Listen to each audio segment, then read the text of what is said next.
স্বস্তি ফিরেছে আশুলিয়ায় পোশাক শিল্পে। শিল্পাঞ্চল আশুলিয়ায় শ্রমিকদের 18 দফা দাবি মেনে নেওয়ার মধ্য দিয়ে অসন্তোষের অবসান ঘটেছে।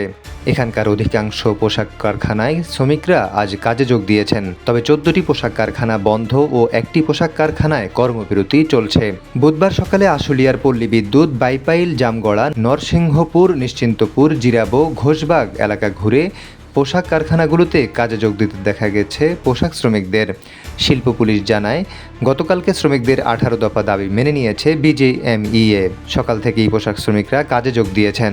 আশুলিয়ার নরসিংহপুরে হামিম, শারমিন, নাসা সহ অনেকগুলো বন্ধ কারখানাতে উৎপাদন শুরু হয়েছে, তবে কয়েকটি পোশাক কারখানায় কর্মপরিবেশ পর্যবেক্ষণের জন্য এখনও বন্ধ রয়েছে।